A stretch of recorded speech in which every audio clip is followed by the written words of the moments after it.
Hey everybody, welcome back to Mel's Board Game Room. We are live on location at FallCon 38.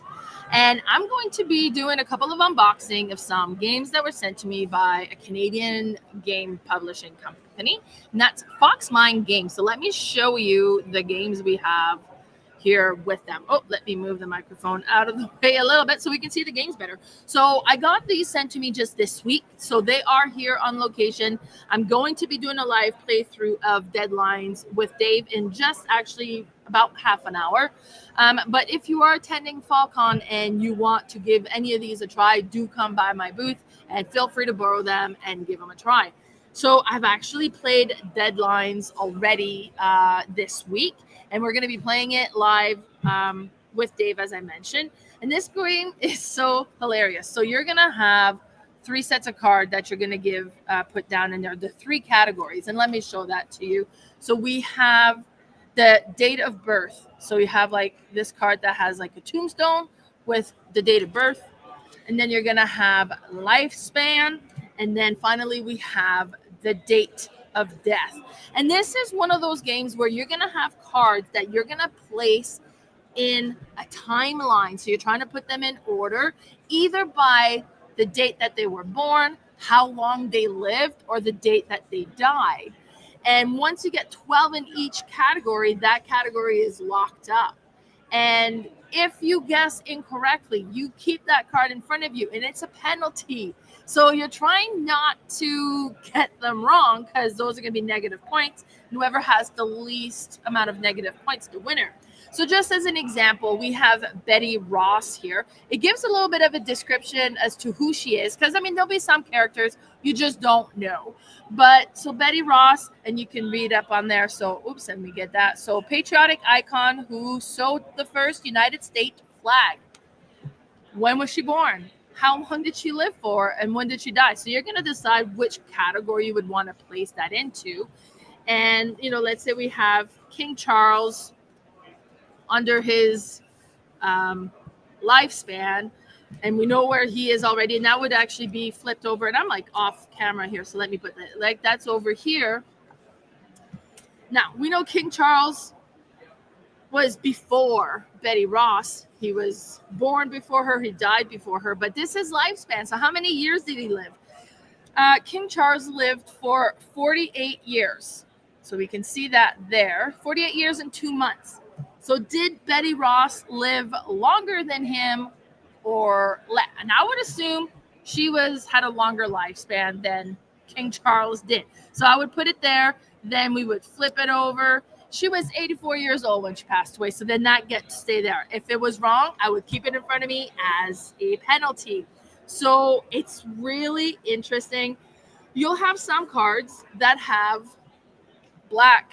Let me show you that. Okay, so black background on it. It looks like my one camera froze. We'll figure that out later. So, and I'll just swap to this one then. So Babe Ruth. Now it's a black card, so you can also try to guess, how did he die? And you know, it's like, oh, it was a drug overdose or a car accident. Was it cancer? Was it a heart attack? And on the back of the card is going to put on here at how he died. And if you guess correctly, you can use that to remove one of the penalties. Or if you have no penalties, you can pick a card and give an extra penalty to one of the other players. So Babe Ruth died of pneumonia and metastatic throat cancer. So, and pneumonia or cancer would have been accepted in this particular case. So it's really interesting information on different well-known characters throughout history, and just where you're going to fit it. Like, when was he born? How long did they live for? And sometimes, like, I don't know, probably like in his 70s. Was he 70s and died at 50? Like, oh my God. So it's a bit morbid, but I kind of like that about it. So Deadline is the first one that I got. And as I mentioned, we'll be playing that a little bit later today. So keep an eye out for this. I'll put this one away. Perfect. So that was Deadline in half an hour. Yeah. So Slanguage is the next one here. This one is a party game. It plays 3 to 8 players. I really like the components of it. Let me show you this. So we have the board that you'll be playing. you have this little shield that you're going to put, because you'll have like the active player each round that's going to put the card behind there. Nobody else can see. It has on there the how to play, and it has like what the dice rolls do. And you do have the little dice that you would roll depending on what you roll, what the category is.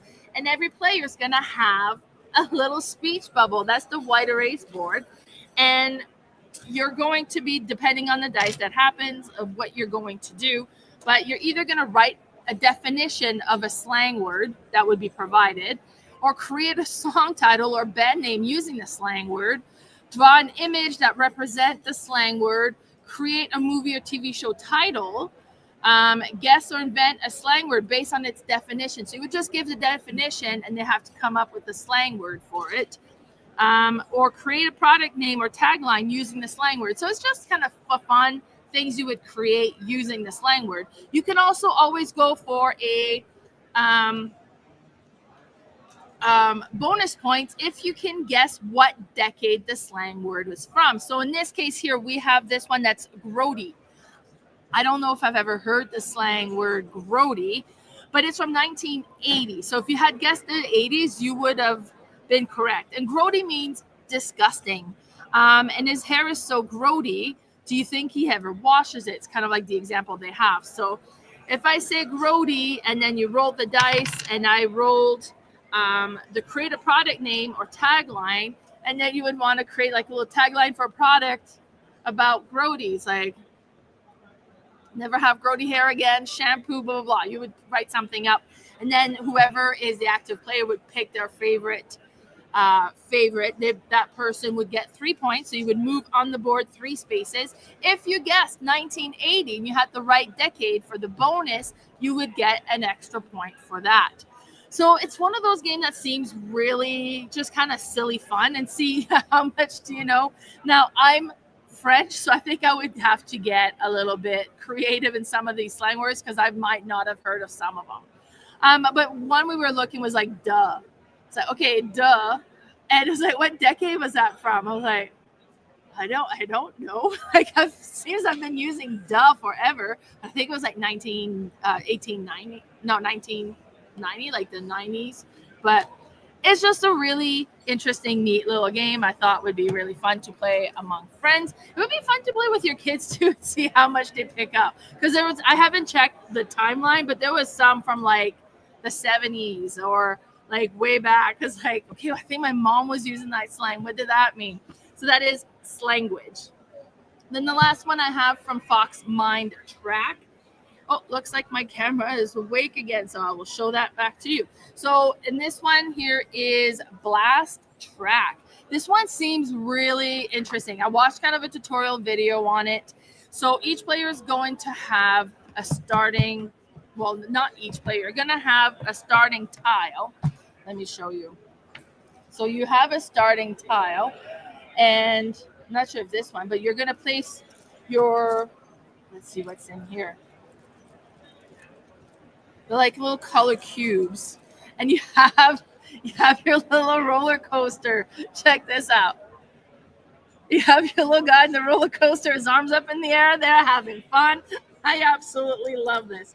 And you're going to be creating a roller coaster, and depending on where and what the path that they're going to take, each different things that you're going to go through, you follow the path of the roller coaster, and you can't bump into other players, but you can cause for them to move as well. And depending on what you go across, you'll score points for different things. And then every player has their own player board where they're going to keep track. I'll show you that. So have you gone through a tunnel? Have you gone through like a speed, a loop-de-loop, or like a dip? And I'm not sure what, or the longest track. So you're going to go down. But I think you want to have a lot of these so more points, but not too much so that the roller coaster becomes like redundant. So you would kind of lose some of the things.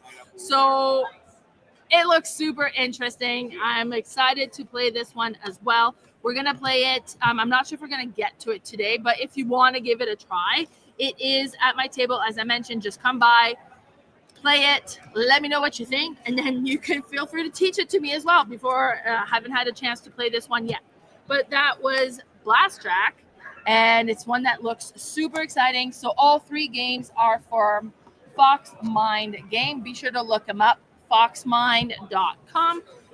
Canadian publishing company, so I think that's great. Let's support Canadian. Thanks so much for tuning in. Bye, everybody.